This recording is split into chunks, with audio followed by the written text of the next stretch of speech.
Attendez. J-1 avant le match Barça contre Atlético Madrid, on a eu le droit à quelques infos. Hansi Flick en conférence de presse, nous sommes en tête du classement mais la saison n'est pas terminée. Je suis content car nous récupérons maintenant des joueurs et nous pouvons élever notre niveau de jeu. Nous allons jouer contre une équipe fantastique et l'un des meilleurs entraîneurs. Atlético Madrid qui est actuellement sur une série de 7 victoires. Comme la saison dernière, je pense que ça va être un match compliqué, mais si le Barça arrive à se gérer, je pense que ça va le faire. Maintenant, tout le monde doit travailler dur et quand on regarde le classement, on voit de bonnes équipes présentes et prêtes à donner le meilleur d'elles-mêmes. Et c'est ce que nous voulons aussi. Après le match, j'ai été déçu par les 2 cartons rouges donnés au staff. Et c'est en partie pour ça qu'il était dégoûté lors du dernier match. Il a parlé également de ce qui manque à l'équipe. Il nous faut plus de contrôle. Nous avons du potentiel et nous voulons le voir. Je l'ai dit après le match, nous avons commis trop d'erreurs. D'habitude, nous avons le potentiel pour contrôler le jeu et c'est ce qui a manqué lors des derniers matchs. Je veux voir ce potentiel. Je suis prêt à me préparer pour tout ce qui m'attend cette saison et je suis également heureux d'être ici. Pour toutes les personnes qui croyaient que Hansi Flick allait démissionner, rassurez-vous, il ne bougera pas. Pedri est prêt à débuter, ça pourrait être demain. Je suis convaincu que Rafinha peut jouer 90 minutes. Si demain soir au coup d'envoi on a les deux sur le terrain, ah là là les émotions. Et pour finir,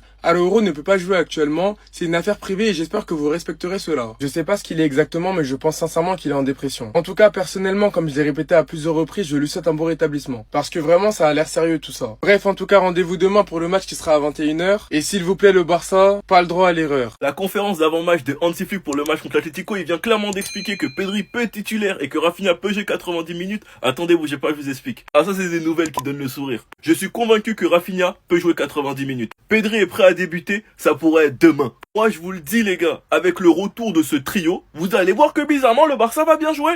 Mettez cette vidéo favori et vous allez voir. Vous allez voir par vous-même. Ce qu'il manque à l'équipe, il nous faut plus de contrôle. Nous avons du potentiel et nous voulons le voir. Je l'ai dit après le match, nous avons commis trop d'erreurs. D'habitude, nous avons le potentiel pour contrôler le jeu. C'est clairement Pedri. Et c'est ce qui m'a manqué lors des derniers matchs. Je veux voir ce potentiel qui va bizarrement revenir lorsque Pedri sera là. Je suis prêt à me préparer pour tout ce qui m'attend cette saison et je suis également heureux d'être ici. Après le match, j'ai été déçu par les 2 cartons rouges donnés au staff. Voilà pourquoi il était triste. Nous allons jouer contre une équipe fantastique et l'un des meilleurs entraîneurs. Nous sommes en tête du classement mais la saison n'est pas terminée. Je suis content car nous récupérons maintenant des joueurs et nous pouvons élever notre niveau de jeu. Bah ouais, il a retrouvé Rafinha, Pedri. Bien sûr qu'on va élever notre niveau. Ensuite, il dit que Garcia est exceptionnel. Je pense que c'était la bonne décision de le recruter. Je pense qu'il a montré son potentiel dès le premier jour. En tout cas, Atlético, vous avez pas de chance. On a tout le monde. Vous êtes morts. Finalement, on commence à comprendre que Araujo n'a pas un problème physique, mais mental. Flick a dit en conférence, Araujo ne peut pas jouer pour le moment en raison d'un problème personnel. Je ne veux pas en dire davantage. Merci de le respecter. Et voici ce que nous avons entendu dans les médias juste avant la conférence. Le club a justifié l'absence d'Araujo par des douleurs abdominales. La vérité est que le joueur est parti complètement dévasté et déprimé après son licenciement. L'équipe d'entraîneurs a estimé que la meilleure solution était de lui accorder une période de réinitialisation de plusieurs jours afin de rétablir son état mental et physique. Et il devrait peut-être être de retour face au Betis, mais pas demain contre l'Atlético. On ne sait pas pourquoi, mais aujourd'hui, Ronald Araujo, son agent, était présent à l'Esportiva pour rencontrer Deco. Je ne sais pas ce qui se passe, peut-être pour sa situation, peut-être qu'il veut se barrer du club au mercato hivernal, peut-être qu'il n'arrive plus, qu'il est trop pressé par les supporters, je ne sais pas. Mais en tout cas, il traverse une période très compliqué. Pour ceux qui s'en souviennent, rappelez-vous lorsque je l'avais appelé Monsieur X, j'avais dit est-ce qu'Araujo psychologiquement va-t-il réussir à se relever après le match contre l'Inter? Finalement, ce match contre Chelsea te montre que non. En tout cas, bon courage à lui. Sinon, lors de sa prolongation, il y a un petit détail qui nous a échappé. Laporta qui lui a dit « Tu finiras capitaine si tout se passe bien ». Juste pour vous dire à quel point le Barça a confiance en Bernal, voici les déclarations de Laporta envers Bernal quand il a prolongé jusqu'en 2029. Et moi les gars, je vais me projeter dans l'avenir. J'ai cette conviction, lorsque Gavi sera prêt à 100% et pourra être titulaire, le trio au milieu de terrain sera Gavi, Pedri, ainsi que Frenkie de Jong. Vous pouvez dire ce que vous voulez sur Gavi, Gavi est le chouchou du club, Gavi passe devant tout le monde. Lorsqu'il sera à 100%, si tout va bien, je suis sûr que ce sera ça le trio. Mais De Jong n'est pas éternel, il commence à prendre de l'âge. Et je sais que lorsqu'il partira, et c'est pour ça que je vous ai fait cette vidéo, le trio sera Bernal, Gavi, Pedri. Non les gars, j'avoue, je me mouille beaucoup. Mais la chance que nous avons, c'est que nous avons beaucoup de très jeunes joueurs. Bernal qui a enfin pu être titulaire face à Alaves. Il a passé un match compliqué mais faut être indulgent, il revient des croisés. Il doit retrouver des sensations et surtout se libérer car c'est difficile de revenir d'une telle blessure. Quand tu as été éloigné des terrains pendant si longtemps, tu as peur de rechuter. Enfin bref, s'il retrouve du rythme, il pourrait nous faire beaucoup de bien cette saison. Car ce que nous on veut pas, c'est surcharger Pedri. Ce type de joueur pourrait nous faire beaucoup de bien. Enfin bref, sinon vous les gars, vous en pensez quoi? Ramenez-vous sur Snap, on s'ennuie. Qui est cet homme qui s'est rendu à la Ciutat Deportivo pour rencontrer Deco ce matin? Même les connaisseurs ne vont pas le reconnaître. Mais c'est la cause de tous nos malheurs. Ce n'est autre que l'individu qui a réussi à gratter un contrat au FC Barcelone jusqu'en 2031 à Ronald Araujo. Et il voulait voir Deco ce matin. Parce qu'il y a quelque chose qui se passe avec Araujo. Je pense qu'il est arrivé à la même conclusion que moi. Il ne peut pas réussir au FC Barcelone. Le FC Barcelone explique que Ronald Araujo ne peut plus jouer en ce moment parce qu'il a des problèmes abdominaux. Mais la réalité, c'est qu'il souhaite qu'il fasse une sorte de réinitialisation mentale et physique. Quelque chose expliqué par Hansi qui assure que c'est une affaire privée et nous ordonne de respecter ça. Et vu que l'agent d'Araujo voulait voir Deco ce matin, c'est que peut-être le joueur en est arrivé à la conclusion que son avenir n'est plus au FC Barcelone. Et s'il y a moyen de tailler en janvier, il va le faire. Écoutez, ça fait plus de 12 ans que je regarde le FC Barcelone. Parce que le temps il passe super vite. Et je peux vous assurer un truc, j'en assumerai les responsabilités. Ronald Araujo peut devenir le meilleur défenseur du monde. Mais pas au FC Barcelone, sous Hansi Flick. Donc pour notre bien à nous et son bien à lui, j'espère vraiment que son agent est en train de lui chercher une porte de sortie. Parce que s'il reste ici, le pressing ne s'arrêtera jamais. C'était Sejarinho du Brésil et à plus. On n'a pas besoin de Cancelo et on n'a pas besoin de Grimaldo. C'est lui dont on a besoin. Jawan Hadjem, regardez. Il peut jouer défenseur gauche, il peut jouer défenseur droit, il peut même jouer dans une défense à 3. Et son apport offensif. Et je vous dis pas ça parce qu'il marque le but de l'année. Hein. Non. Vous le connaissez peut-être pas si vous n'êtes pas algérien. Je vous en veux pas. Jawan Hadjem, mesdames et messieurs. Excellent latéral gauche. Ultra régulier.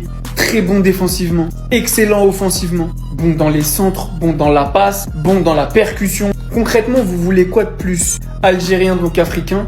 Malheureusement, ça me fait de la peine de dire ça. Mais sa valeur marchande, elle sera pas énorme. Encore avec une marge de progression ultra élevée. Aujourd'hui, il joue au Young Boys Bern. Ultra polyvalent. Peut jouer des deux côtés. Partout où le FC Barcelone a des lacunes, ce joueur rentre. Partout où le FC Barcelone a des lacunes au niveau de ses joueurs, il les complète. Là où Baldé, certains le trouvent un peu trop faible défensivement et pas assez bon avec son pied en termes de centre et de passe, il est bon. Là où Gérard Martin a un incroyable pied, mais manque de caractère, il est bon.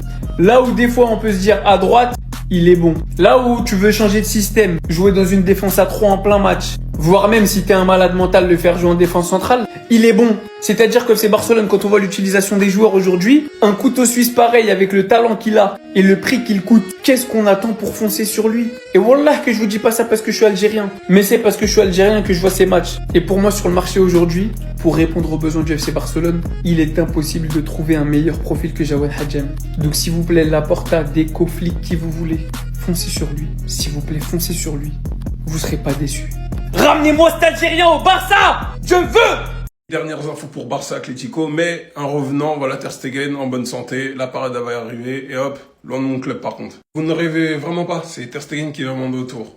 Bon, c'est de la bonne santé, hein, bien sûr. Le départ en janvier en vrai est prévu, même si la direction n'a pas fait sa part de travail l'été dernier. Comme le dit Fabrizio Romano, voilà, il y a toujours l'intérêt qui se réveille de la part de certains clubs. Il doit jouer la Coupe du Monde et il doit jouer ailleurs. Il jouera pas avec le football, sincèrement. On sait que De Jong est disponible avec le groupe. Araujo est toujours traumatisé par ce qui s'est passé à Chelsea. Pour ce Barça Atleti, ça parle de 11 de départ avec Koundé qui revient.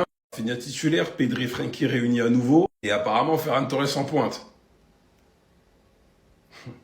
Apercevant un retour beaucoup plus positif, Gavi. Gavi est retourné sur les terrains, mais il s'entraîne en solo, c'est déjà ça. On espère vraiment qu'il revienne parce qu'il va beaucoup nous manquer. Gavi est de retour sur les terrains également, mais entraînement individuel, il nous manque énormément, on espère vite son retour. Sinon, voici déjà le programme du mois de décembre. Les gars, ça va être chaud, hein. Pour ça, on a rigolé du Real, mais rigolons, mais pas trop. Parce que l'Atlético Madrid, le Betis, à l'extérieur. L'année dernière, on avait galéré, on menait 2-1, on s'est fait égaliser. Francfort, revanche à prendre obligatoire. Osasuna à domicile, on verra bien. 16e de finale, c'est déjà en décembre. Date à confirmer. Et enfin, Villarreal. Donc, voilà. Si vous voulez nous faire comprendre que vous avez un message à passer pour la deuxième partie de saison, c'est maintenant. Pas janvier, maintenant. Aujourd'hui, ça suffit pas. Quand vous voyez le classement à la fin de cette dernière journée, le Real Madrid deuxième, les Merengues avaient pourtant 5 points d'avance sur le Barça après le Classico. Aujourd'hui, le Barça eux-mêmes dans cette situation, on les a aperçus ce week-end, ça allait pas. Se sont au final montrés plus constants, plus réguliers que le Real Madrid depuis le Classico. On se retrouve à un point derrière eux à la fin de cette dernière journée. Derrière un Barça qui n'arrive pas à se retrouver, qui ont beaucoup perdu de ce qu'ils avaient la dernière saison. Devant Real Madrid tout frais, un entraîneur moderne tout frais, des nouveaux joueurs qui sont arrivés cette saison tout frais. Mais aujourd'hui, ça suffit pas. Aujourd'hui, ça suffit pas. C'est honteux. Et à quel point de se dire qu'on était devant le Barça avec 5 points de plus. Qu'on a gagné l'un des matchs les plus importants qu'est les Clasico au fil d'une saison. Le premier. Et qu'aujourd'hui, on se retrouve derrière eux, avec un jeu aussi faible, avec un jeu aussi médiocre, sans aucune identité de jeu, se basant sur des choses dont vous voulez se débarrasser, toujours à essayer de gagner sur un penalty. Bah au final, même le Barça dans cet état fait mieux que nous. Alors les gars, je vous pose une question. Si ce Barça n'avait rien perdu de la saison dernière, en fait on allait faire quoi cette saison? J'ai tout simplement beaucoup trop la haine. Cette saison les gars, mais cette Liga, si on la gagne, ça sera la plus grande et la plus... Les matchs s'enchaînent pour le Real Madrid, mais on a toujours les mêmes highlights. On a toujours la même photo. À ce rythme-là, les gars, venez, on fait juste l'engagement de cette manière. Ça va plus vite, c'est plus facile pour tout le monde et on gagne du temps. Rendez-vous compte, on n'est même pas à la mi-saison, c'est le 7e penalty pour Madrid. Ils ont plus de penalty que le 2 d'après réunis. Et vous remarquerez que le Barça, l'Atlético et Villarreal, les 3 autres clubs qui forment le quatuor du haut du classement, ne sont même pas sur la liste. Dites-vous là, il y a eu penalty, mais les chaînes de propagande du Real Madrid, ils en voulaient d'autres. Là, il y a une vieille poussette sur Mbappé. Il s'en est pas fallu de plus pour que les chaînes de propagande commencent à dire il y avait penalty, machin, c'est un scandale. Ça parle même de polémique carrément. Par contre, Rudiger qui déstabilise l'attaquant de Girona, ça, c'est pas une polémique. Le pire, c'est que les attaquants eux-mêmes savent que l'arbitre va siffler. Il a la main légère quand c'est le Real Madrid. Du coup, à chaque contact, c'est cette image qu'on a. Que des chutes, que des plongeons, que de l'exagération. Et les seules actions construites de A à Z, et bah à chaque fois, à la fin, Xabi Alonso, il est sur les genoux. Xabi Alonso, lui, nous parle de reconstruction, mais bon, quand ils avaient acheté Mbappé, c'était les nouveaux Galactiques. Ça nous parlait pas de reconstruction, hein. Ça parlait de 80% de chances de gagner la Liga. Bref, le plus important, le Barça d'Hansi Flick est de retour au sommet, là où il devrait être, malgré une équipe loin de son meilleur niveau, une équipe souvent privée de ses meilleurs éléments, et tout ça face à une équipe qui a tout le système de son côté, qui a le soutien de toute l'industrie du football espagnol. Les gars, je l'ai déjà dit en début de saison, mais cette Liga, si on la gagne, ça sera la plus grande et la plus importante victoire en championnat du FC Barcelone. Bref, place maintenant à l'Atlético Madrid, ça va être un gros match, c'est le match qu'il nous faut pour relancer la dynamique, faut absolument gagner ce match-là pour lancer la saison. Le Barça vise 2 nouvelles pépites pour faire de la concurrence à Lamine Yamal, à Rafinha, à Pedri. Bref, on va voir ça tout de suite. On a pas mal d'actu mercato dans les médias catalans ces derniers jours et donc on est reparti sur une vidéo avec le club catalan qui vise 2 nouveaux jeunes joueurs. Le premier, vous le connaissez sûrement, c'est Antonio Nusa, l'ailier norvégien du Red Bull Leipzig. Je vous mets la source, c'est le journal Sport qui explique que le Barça a déjà surveillé le joueur, l'a déjà scouté en direct lors de différents matchs. Et le deuxième joueur qui plaît beaucoup au Barça, deuxième jeune joueur que le Barça suit, c'est Hassan Ouedraogo, milieu de terrain qui joue aussi à Leipzig en Allemagne. Pareil, je vous mets la source, voilà, cette fois c'est Mundo Deportivo. Et comme d'habitude, je précise, je ne suis pas en train de vous dire que le Barça va forcément recruter ces 2 joueurs, je suis juste en train de vous dire que le Barça les suit et s'intéresse à eux. Mais en tout cas, le club catalan veut vraiment lancer une campagne de recrutement de jeunes joueurs et créer plus de concurrence dans l'effectif, notamment en attaque et au milieu de terrain. Et vraiment, le Barça veut recruter au poste d'ailier, parce que là, je vous parle de Nusa, mais ces derniers jours, on a parlé de Diomandé, de Rafael Leao, etc. En tout cas, si toi t'es fan du Barça, dis-moi dans les commentaires, est-ce que tu valides Ouedraogo et Nusa pour le Barça? Est-ce que ce serait 2 recrues intéressantes selon toi, oui ou non? Dis-moi toi en commentaire et si tu veux être au courant de toute l'actu du Barça, je t'invite à t'abonner.